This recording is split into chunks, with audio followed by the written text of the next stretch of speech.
మహారాష్ట్ర, కర్ణాటక, తెలంగాణ తెలుగు సంస్కృతి సంప్రదాయాల కలబోత నారాయణపేట బంగారు ఆభరణాలు. అక్కడ తయారు చేసే నగలు, వాటి డిజైన్లు ఆ ప్రాంతానికే ప్రత్యేకం. వంకీలు, పాట్లీ గాజులు, హారాలు, నాను, గోపుతాడు, తాలిబొట్టు, లంబాడి నత్తులు, మరాఠా టుస్సి, గెంటీలు, కన్నెపూలు లాంటివి పేటలో మాత్రమే తయారు చేస్తారు. బంగారాన్ని కొనుగోలు చేసేందుకు కర్ణాటక, మహారాష్ట్ర నుంచి వచ్చిన వాళ్లు అక్కడే ఆభరణాలు తయారు చేయించుకునేవాళ్లు. అలా కర్ణాటక, మహారాష్ట్ర డిజైన్లు చేరాయి. తెలంగాణ సంస్కృతిని ప్రతిబింబించే ఆభరణాల్లో నారాయణపేటది ప్రత్యేకమైన శైలి. నారాయణపేట నేతన్నలు చీరల కోసం దారాలు తీసినట్లే ఇక్కడి స్వర్ణకారులు 24 క్యారెట్ల బంగారంతో సన్నని దారాలు తీసి నగలు అల్లుతారు. మహిళా స్వర్ణకారులైతే గోపుతాళ్ల అల్లికలో నైపుణ్యం చాటుకుంటున్నారు. ఇన్ని ప్రత్యేకతలున్న నారాయణపేట బంగారు నగలకు జియోగ్రాఫికల్ ఇండికేషన్ ట్యాగ్ రానుంది.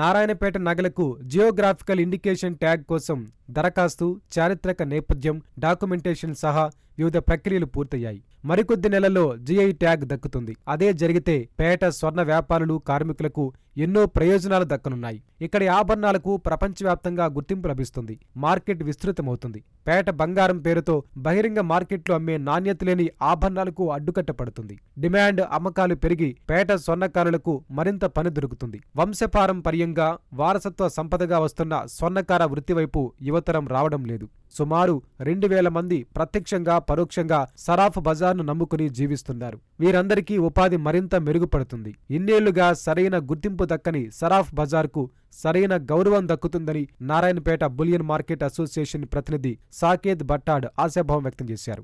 నారాయణపేట చేనేత వస్త్రాలు, గద్వాల చీరలు ఉమ్మడి మహబూబ్ నగర్ జిల్లా నుంచి జియోగ్రాఫికల్ ఇండికేషన్ పొందిన ఉత్పత్తులవి. ఆ జాబితాలో నారాయణపేట స్వర్ణాభరణాలు కూడా చేరుతాయని ఇక్కడి వ్యాపారులు ఆశాభావం వ్యక్తం చేస్తున్నారు. ఇది మనకు జిఐ అనేది కంప్లీట్లీ మొత్తం అప్లికేషన్ ప్రాసెస్ మొత్తం ఫినిష్ అయిపోయింది.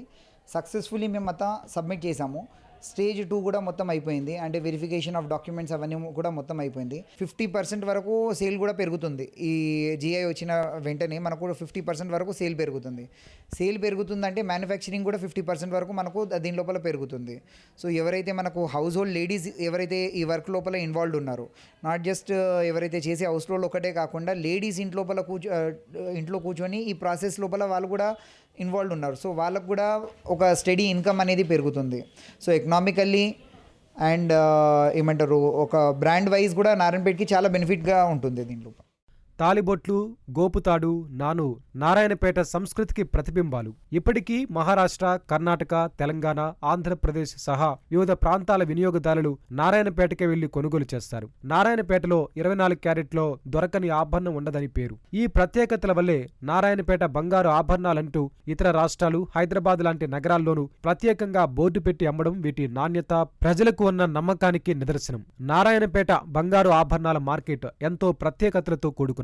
ముంబై, హైదరాబాద్ నగరాల్లో ఆభరణాల తయారీ అనేది ప్రస్తుతం ఓ పరిశ్రమగా మారిపోయింది. ముడి బంగారాన్ని తీసుకుని వెళ్తే అదే నాణ్యతతో ఆభరణంగా మార్చే వరకు అన్ని పనులు ఒకే దగ్గర జరిగిపోతాయి. యంత్రాలు అందుబాటులో లేకపోయినా చేత్తో అందమైన స్వర్ణాభరణాలను తయారు చేసి ఇవ్వగలిగే సామర్థ్యం అక్కడి స్వర్ణకారులది. 22 క్యారెట్ బంగారంతో చేసే ఆభరణాలను కూడా నారాయణపేటలో 24 క్యారెట్ బంగారంతో చేసి ఇవ్వగలిగే నైపుణ్యాలు వారి సొంతం.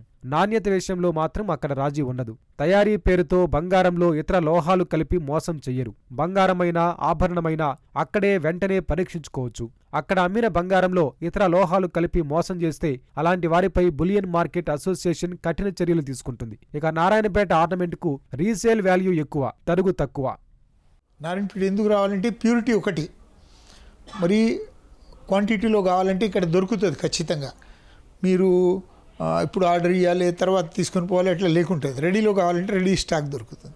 గోల్డ్ స్మిత్స్కి కూడా ఇన్స్ట్రక్షన్ ఇస్తుంది, క్వాలిటీలో కాంప్రమైజ్ చేయవద్దు, నారాయణపేట పేరు మంచిగా ఉండాలి, మంచి క్వాలిటీ ఆర్నమెంట్స్ అమ్మాలి అని అప్పుడు కూడా అవే ఇన్స్ట్రక్షన్ ఇస్తుంది. క్వాంటిటీ ఏదైతే ఉన్నది, క్వాలిటీ ఏదైతే ఉన్నది అది కాంప్రమైజ్ కాకుండా క్వాలిటీ చెక్ చేసి మరి కస్టమర్స్కి సేల్ చేస్తారు. ఆ లైట్ వెయిట్ జ్యువెలరీ కూడా 916లో కూడా తయారు చేయించి ఇస్తున్నాం కస్టమర్లకి. Generally light weight jewellery high ప్యూరిటీలో తయారు కాదు అంటారు, కానీ నారాయణపేటలో తయారు చేయించి కస్టమర్లకి ఆ క్వాలిటీ కూడా ఇస్తున్నాం. ఎక్కడ కూడా తయారు కాలేనటువంటి బంగారం స్వచ్ఛత ఇక్కడ మా నారాయణపేటలో తయారవుతుంది. అది ఏంటంటే 24 క్యారెట్ యొక్క బంగారము ఎక్కడ కూడా ఆర్నమెంట్ తయారు కావట్లేదు. కానీ ఇక్కడ మా నారాయణపేటలో 24 క్యారెట్ బంగారము హ్యాండ్ మేకింగ్, మళ్ళీ మిషనరీ కూడా కాదు, చేతి ద్వారానే తయారు చేసి ఇవ్వడం జరుగుతుంది. సరఫ్ బజార్గా పిలిచే నారాయణపేట బంగారం వ్యాపారానికి సుమారు 150 ఏళ్లకు పైగా చరిత్ర ఉంది. మొట్టమొదట యాపర్ల బాలప్ప అనే వ్యక్తి నారాయణపేటలో బంగారు వ్యాపారాన్ని ప్రారంభించారు. ఆ తర్వాత ఆయన దగ్గరే పనిచేసిన వారు ఆ వ్యాపారాన్ని విస్తరించారు. మొదట్లో ముంబై లాంటి నగరాల నుంచి బంగారాన్ని తీసుకొచ్చి అమ్మేవారు. కొన్న బంగారాన్ని అక్కడి స్వర్ణకారులు ఆభరణాలుగా చేసి ఇచ్చేవారు. స్వచ్ఛమైన బంగారం కావాలన్నా, పెద్ద మొత్తంలో బంగారం కొనాలన్నా, ఉన్న బంగారాన్ని సరైన రేటుకు అమ్మాలన్నా నారాయణపేట సరాఫ్ బజార్ కేంద్రంగా ఉండేది. బంగారంపై పెట్టుబడి పెట్టాలనుకునే వాళ్లు నారాయణపేటకే వచ్చి బంగారం, ఆభరణాలు కొనేవాళ్లు. నారాయణపేట స్వర్ణానికి రీసేల్ వాల్యూ కూడా అధికంగా ఉండేది. అలా నారాయణపేట పేరు బులియన్ మార్కెట్లో మారుమోగిపోయింది. ఈ నేపథ్యంలో నాణ్యతలో ఎట్టి పరిస్థితుల్లోనూ రాజీ పడకూడదని 100 ఏళ్ల కిందటే అక్కడి వ్యాపారులు, స్వర్ణకారులు నిర్ణయించుకున్నారు. అధునాతన పోకడలు, డిజైన్లు, పసిరి ధరలు కాలంతో పాటు మారుతూ వచ్చినా నాణ్యతలో మాత్రం నారాయణపేట బులియన్ మార్కెట్ రాజీ పడదు. ఇప్పటికీ ఆ సంస్కృతిని అక్కడి వాళ్ళు కొనసాగిస్తున్నారు. ఇక్కడ క్వాలిటీ ఎక్కువ ఉంటుందండి. ఇక్కడ నారాయణపేటలో నాను, హారా కానీ ఇవి 999 ఇచ్చేస్తాం మనం. ప్యూరిటీ ఉంటుంది అనమాట. దీంట్లో తరగ అనేది ఏం పోదు. వేరే ఐటమ్స్ నెక్లెస్ అవన్నీ, టాప్స్ అవన్నీ 916లా చేసి ఇస్తాం మన దగ్గర నారాయణపేటలో. అందుకే నారాయణపేట అనేది ప్యూర్. అలాగే లేడీస్కి గాజులు వస్తాయి, పాటలే అని, అవి కూడా 100% ఉంటుంది. ఈ నారాయణపేట తప్ప ఎక్కడ చేరు అవి 100%. మా ఇండస్ట్రీ లెక్క అది కటింగ్ ఒక ఆయన చేస్తారు, మోల్డింగ్ ఒక ఆయన చేస్తారు, డై ఒక ఆయన దింపుతారు. అట్లా మన దగ్గర లెక్కుంటుంది.